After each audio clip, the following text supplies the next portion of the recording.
Hello, I'm Maya Lakshmi Pillai.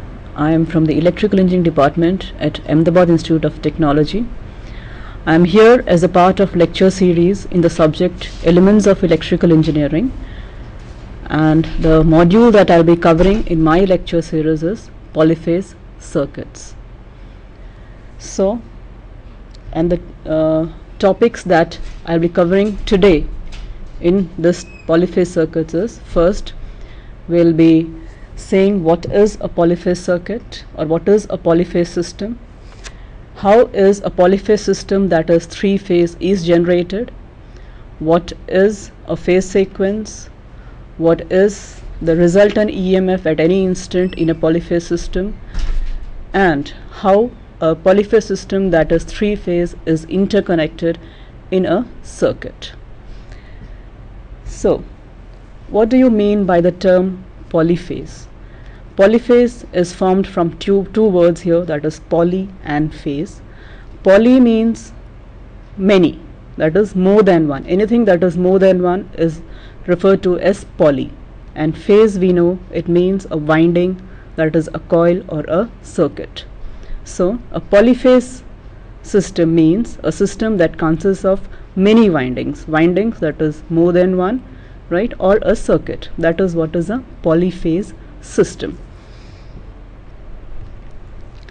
And how are these windings or circuit placed?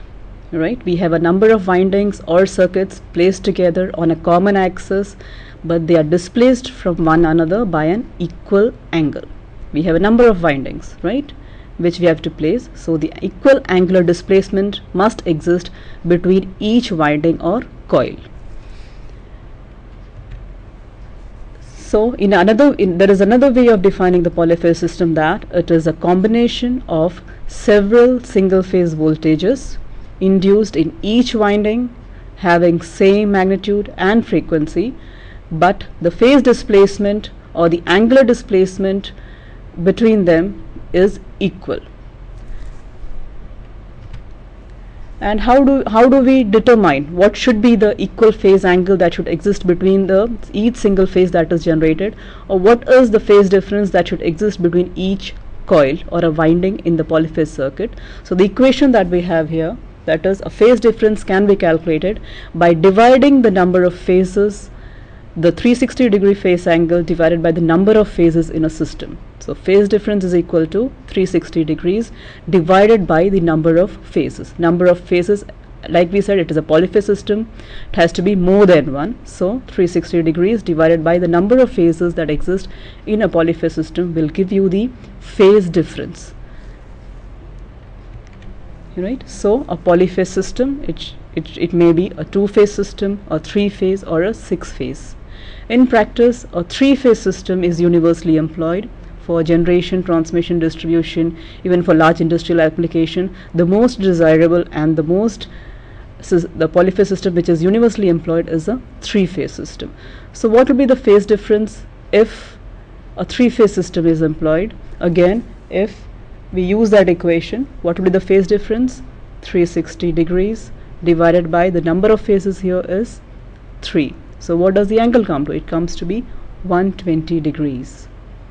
Right? So a three-phase system consists of three independent windings or three independent circuits displaced by 120 degrees from each other.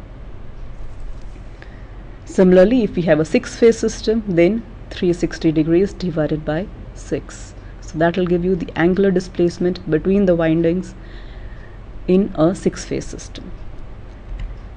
Now, what are the advantages? As we know, we have a single-phase system. We use single-phase system for most of our domestic applications like your mixers, motors, refrigerators, fans. All these run on single-phase supply system. So why do we require a polyphase system? Obviously, it will be having some advantages over a single-phase system, right? So for large applications like generation, transmission, distribution, a single-phase system will not suffice. Right, so we require a three-phase system, and again a three-phase system, a polyphase system, it requires less conducting material than a single-phase system for given power and voltage rating. The same rating of the system, the conducting material required is less. So conducting material required is less means the cost incurred on the conducting material that is used is less. So this system, that is the polyphase system, is more economical compared to a single phase system for the same power and voltage rating. The other advantage is that the output of a polyphase machine is always greater than the output of a single phase machine for a given size and voltage. That means it gives a greater output of our polyphase system. Again, a single phase supply can be obtained from a polyphase supply, but the reverse is not possible. We cannot get a polyphase supply from a single phase supply. Then the power factor. What do you mean by power factor? As we all know, power factor is the phase angle between voltage and current, right? A single phase motor will have a lower power factor compared to a polyphase motor of the same rating. Lower power factor means the reactive component of the current, your current is lagging behind the voltage. The reactive component of current is larger. Reactive component larger means losses are more, and losses are more. What does that indicate? That our output reduces, and output reduces means your efficiency decreases. So a single phase system, compared to a single phase system, our polyphase system will be having a higher efficiency for the same rating, right? What else? The other advantage that a polyphase system will have is it's more capable, it is more reliable than a single phase system. Right. Now, why three phase? We have so many polyphase systems. Just by increasing the number of phases, we can get any number of polyphase systems, but the one that is most widely used is a three phase system. So why three phase? Right? Because among the several polyphase system, the optimum number of phases that is required to get all the advantages that we just now discussed is 3. Right? Then any further increase in number of phases will not give a significant increase in the available power. We can see from this table that if we go from a single phase to two phase for the same machine rating, the power generated is approximately 41%. Now if we go from single phase to three phase, the increase in power generated by the machine of the same rating is 50%. But beyond three phase, the increase in power generated, the power that is available, is hardly 7%. So again you can see the advantage that a three-phase system has over other polyphase system, that is the power generated is more. So any increase in the number of phases beyond three phase is not very advantageous in the context that the power generated that we get will be hardly 7%. So the three-phase system, of all the polyphase system, the three-phase system is accepted as the standard system. So in henceforth in our discussion, we will be confining our attention to a polyphase system which is three-phase. Now, how is a three-phase EMF generated? Right, a polyphase system we will be discussing which is three-phase. It has number of phases equal to 3. Now, generation of EMF in a circuit, it follows the Faraday's laws of electromagnetic induction. So what is that? As we all know that whenever a coil is rotated in a uniform magnetic field, EMF is induced in that coil, and the EMF induced is sinusoidal in nature. It varies with respect to time. Why is the EMF induced? Because when the coil is rotated, there is rate of change of flux that links with the coil. Right? When there is rate of change of flux linked with the coil, an EMF will be induced in the coil. That is what Faraday's law of electromagnetic induction indicate.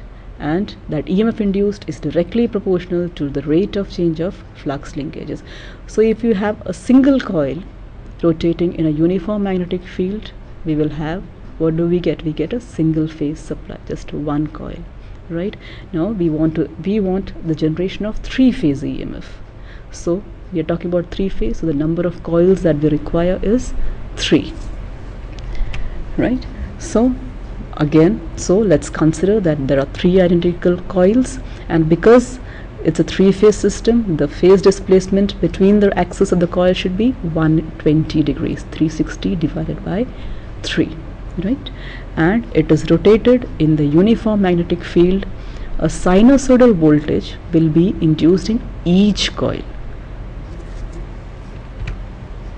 right? So let us consider 3 coils which we name it as AA dash, BB dash and CC dash, and the axis, that is the electrical displacement between the axis is 120 degrees, and a uniform magnetic field we have which is produced by the north and south poles. Let us refer to this figure.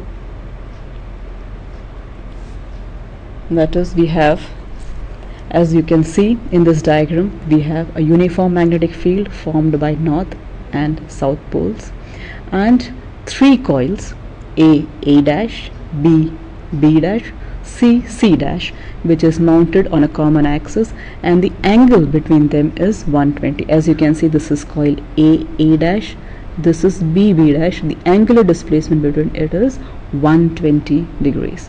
Then with respect to B dash, we have C dash. This coil, the angular displacement between it is 120 degrees, and between C dash and A dash, as we can say, it is 120 degree phase electrical, the angular displacement between the coils. Now, how is an EMF how will the EMF be generated? First, let us consider coil A dash, which is kept in the horizontal plane. We have the flux which is produced, or a uniform magnetic field which is produced by these north and south poles. Let's consider this position as our reference. We start the angular displacement from theta is equal to 0 degrees, or time t is equal to 0, and this point we take as reference, and we learn how a 3-phase EMF is generated.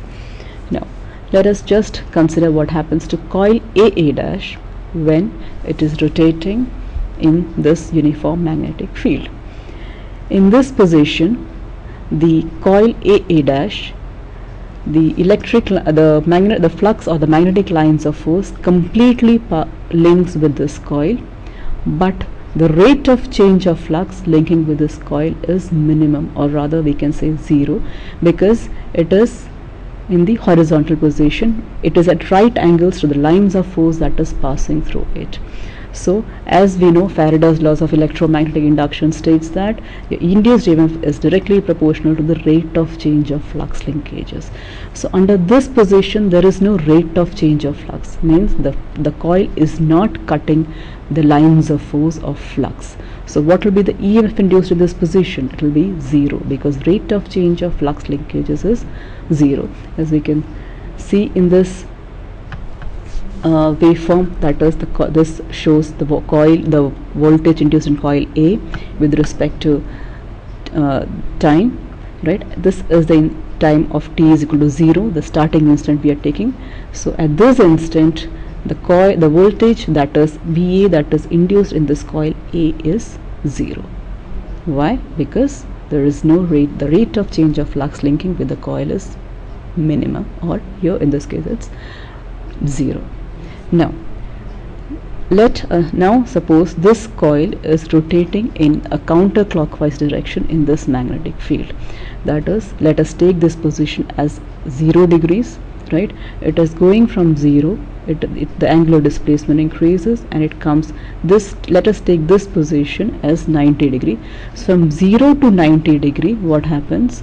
The coil is moving in the magnetic field, so the magnetic lines are cut, means there is a rate of change of flux linking with this coil, and there is rate of change of flux, that is your d phi by dt is changing. So what will happen? The voltage will be induced in this coil. The rate of change of flux linkage is increasing from 0 to 90 degree, right? So rate of change of flux increases means your EMF, like we know, is directly proportional to the rate of change of flux linkages. So flux linkages increases means the EMF that is induced in the coil will increase. So from 0 to 90 degree, the EMF induced in the coil increases, So at the position when the coil has rotated, finished a rotation of 90 degree, it is in this position, that is, it is coinciding with the axis of the poles, means at this instant the voltage or EMF that is induced in coil AA dash is maximum. The peak value of EMF is induced, as we can see from this waveform.